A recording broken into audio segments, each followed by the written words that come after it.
A adolescente Vitória Regina de Souza, de 17 anos, foi encontrada morta em Cajamar, município da Grande São Paulo, no dia 5 de março, após ficar uma semana desaparecida no caminho do trabalho para casa. Até o momento, a polícia prendeu uma pessoa e trabalha com a hipótese de que o crime aconteceu por vingança, mas sem detalhar os motivos e quem seria o autor. Perfeito. Vamos lá, que agora vai entrar numa situação muito complicada. Vocês acompanharam o caso desse assassinato dessa menina? Tá dando o que falar no Brasil inteiro. E o pior, porque está dando o que falar. Muita gente, poxa, ela voltou do trabalho, sequestraram ela, colocaram ela no carro. Hoje encontraram o lugar que ela ficou de cativeiro, torturaram ela, rasparam a cabeça, depois abusaram e mataram. Eu tô abrindo uma coisa aqui que é uma coisa terrível, que eu quero ler pra vocês. Se esses caras forem presos, o que será que vai acontecer realmente com eles? No estado que nós temos aqui no Brasil. O que você acha que vai acontecer, doutor? Os caras sequestraram a menina, torturaram, mutilaram, mataram. O que acontece com eles aqui no Brasil? Vão aparecer na cadeia, espero, e depois corre risco de vida também, né? Ainda tem isso. Mas se eles sobreviverem, você acha que eles são presos aqui no Brasil? Aqui no Brasil, rapidamente eles saem. E se eu te falar que vai ser mais rápido ainda? Você acredita? Acredito. No que está acontecendo hoje, eu acredito. Vamos lá. Enquanto nós temos 60 mil homicídios por dia, ou por ano, aqui no Brasil, 60 mil. Rússia e Ucrânia não mata isso. Israel e Hamas não mata isso. O que é que eu estou dizendo? Brasil mata mais do que estados de guerra. O governo federal lança um programa chamado Pena Justa para favorecer que criminosos saiam da cadeia. Pera. Então, em vez de a gente coibir o crime organizado e trabalhar para poder prender esses criminosos, nós estamos fazendo políticas públicas para soltá-los. Aí o pessoal fala, não, Bruno, não é soltar, é reformar presídio. Vou deixar no link da descrição o projeto Pena Justa e vou ler para vocês umas coisas maravilhosas. Primeiro, eu vou ler a página 149 do projeto. Você que está aí, que vai me acompanhar. O que é que diz a página 149 do projeto Pena Justa? Abrindo aqui para vocês, pessoal. Vamos lá.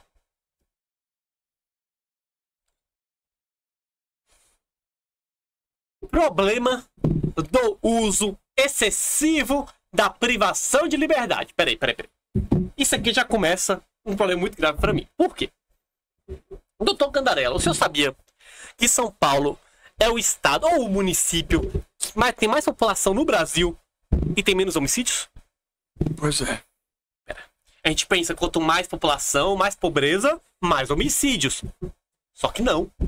São Paulo tem um índice de homicídio de 12,5, o mesmo que a Europa desenvolvida. Mesmo com a população tão ampla, mesmo com facções criminosas, mesmo com favelas. Por que o senhor acha isso, doutor? Você tem alguma opinião a respeito? Trabalho dos órgãos públicos e do poder público para coibir isso. São Paulo é o estado que mais prende no Brasil. Por que os prisioneiros não estão matando as pessoas porque eles estão presos? São Paulo é a prova que prender bandido funciona. Diferente do estado da Bahia, que vota e tem governos que visam soltar criminosos, o estado de São Paulo prende criminosos. Consequentemente, a população morre menos. Aqui na Bahia, nossa população é a população que mais morre no Brasil. Coincidentemente, é a população que menos se prende criminosos e mais se luta para se poder soltar. Nossa, que coincidência incrível! E agora, pro STF e pro governo Lula, vamos dar nome aos bois, o uso da privação de liberdade é um problema. Então, eles querem fazer o seguinte: ampliar a adoção de medidas diversas da prisão. Exemplo, adotar a justiça restaurativa como modalidade de resolução de conflitos. Primeira coisa, vamos lá. Justiça restaurativa no Brasil é uma ideia que se visa tentar pegar determinados tipos de crime inicialmente e você subvertê-los para, em vez de prisão de cárcere, por exemplo, multa. Esse é o ponto da justiça restaurativa. Outro ponto é a ressocialização. Gente, a justiça restaurativa não funcionou em lugar nenhum do mundo e desde que se tentou colocar-se no Brasil, nossos índices estão piorando. Piorando. Uma tese da justiça restaurativa é não prender pessoas que praticam furtos leves. Por exemplo, eu te roubei um aparelho celular, eu não vou ser preso por isso, que a prisão é algo muito severo. Então eu vou pagar uma multa.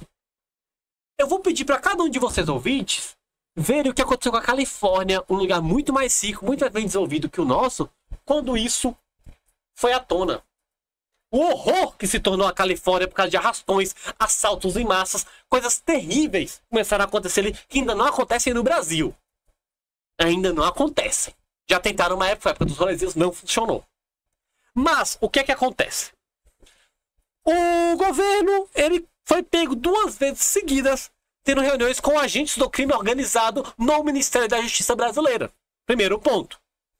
Coincidentemente, lança um projeto a favor da justiça restaurativa no Brasil. Gente, a fim de combater as penas e punições. É o que está escrito no projeto lançado pelo próprio governo. Então eu não estou dando minha opinião. Eu estou apenas lendo o que está escrito, lançado pelo STF, o CNJ e o governo federal. Primeiro ponto. E eu vou dizer uma coisa muito clara para vocês. Não funciona e não vai funcionar jamais. Nós precisamos, muito pelo contrário, organizar um sistema de punição severo que garanta que o crime seja coibido. Enquanto nós não tivermos isso no Brasil, os crimes vão continuar acontecendo e cada vez melhor. Então vem um bando de tarados, porque vamos ser sérios, humanista, abolicionista penal e quem trabalha na justiça restaurativa é tarado. Quer ver você e sua família estuprada. E vou dar dados sobre isso. Vamos levar como exemplo o que aconteceu com o fechamento dos manicômios presidiais? Quero que vocês usem a cabecinha de vocês e pensem. O maníaco, o cara que tem distúrbio psicológico, ele não pode estar detido em um presídio comum. Porque ele oferece risco às pessoas da cela também. Porque ele é um doente. Bruno, ele é criminoso. Eu sei. Vamos pegar um homicida em massa. Ou estuprador em massa. Ele é um doente. Ele tem um distúrbio. Beleza? Ele era internado no manicômio judicial. Se os manicômios judiciais fecharam, certo? Ele não pode presídio comum. Ele vai ser atendido pelo sistema CAPS. O sistema CAPS só pode internar de 28 a 30 dias. Doutor Gandarella, eu vou te fazer um questionamento muito sério. O maníaco homicida, se ele não pode ir para o presídio e depois de 30 dias ele não pode ficar internado no CAPS, ele vai para onde? Pra rua. Matar. E isso aconteceu, inclusive na cidade de Senhora da Conquista. Isso aconteceu. O estuprador em massa, ele vai fazer o quê? Ele vai para a porta de sua casa, ele vai ser seu vizinho, ele vai cometer algo. Aí quando a polícia começa a executar, que foi o que aconteceu, o pessoal vem falar mal da polícia. Mas não pode deixar os elementos soltos. Eles são clinicamente comprovados que eles têm um distúrbio sociopata ou psicopata e vão cometer crimes com frequência. Então, vem o abolicionista penal, vem um cara que se diz humanista, vem o pessoal da justiça restaurativa, soltam esses criminosos junto com o CNJ e eles nos matam. Nos matam. Toda vez que você ouvir que alguém é a favor do abolicionismo penal, saiba que essa pessoa é um tarado. Ele é a favor do estupro, porque ele luta constantemente para que os estupradores estejam na rua atacando você e sua família. Esse é um ponto claro. Nós temos dados de segurança pública do planeta inteiro, mostrando as medidas que falharam e as medidas que funcionaram. Nós não precisamos criar roda. Políticas de segurança pública já foram instaladas em dezenas e milhares e centenas de países. E nós já vimos as que funcionaram. Agora, partindo do princípio que existem facções criminosas no governo, inclusive foram filmados e agora estão fazendo CPI sobre isso. Eles estão influenciando. Opa! Eu entendo porque essas pessoas estão lutando para soltar quem faz isso. O mais engraçado é que as pessoas, muitas vezes, elas têm uma vida econômica melhor, elas têm uma segurança. Mas eu não tenho, minha família não tem, as pessoas que estão me ouvindo provavelmente também não tem. E aí, o que acontece com a gente? Eu vou ter um maníaco homicida do meu lado? Porque é um tarado de um abolicionista penal, ou de alguém que se diz humanista, resolveu adotar uma tese que não funciona em lugar nenhum do mundo e colocou nossa vida em risco? A gente já não tem problema suficiente aqui no Brasil? E agora esses tarados lançam esse programa chamado Pena Justa, que visa não apenas reduzir o crime, mas praticamente isentar o criminoso de suas ações. E está escrito. Páginas, leiam a partir da página 149 do projeto. É uma absurda atrás da outra, certo? Por exemplo, você foi preso. Seu presídio não é legal, seu presídio tem problema de esgoto, alguma coisa, sua pena é reduzida. Aí eu te pergunto, o cara do Comando Vermelho, ele vai querer ir pro presídio bom ou ele vai querer ir pro presídio uma facção dele, que não vão deixar reformar o presídio pra pena acabar mais rápido e ele sair da cadeia? Gente, nós estamos em guerra contra o crime organizado e essa guerra precisa ser posta. E pessoas da justiça estão do nosso lado. Então, sempre que você vê algum advogado que fala que é humanista, abolicionista penal, essas conversinhas, saiba que ele é um tarado e se afaste, porque ele é um tarado.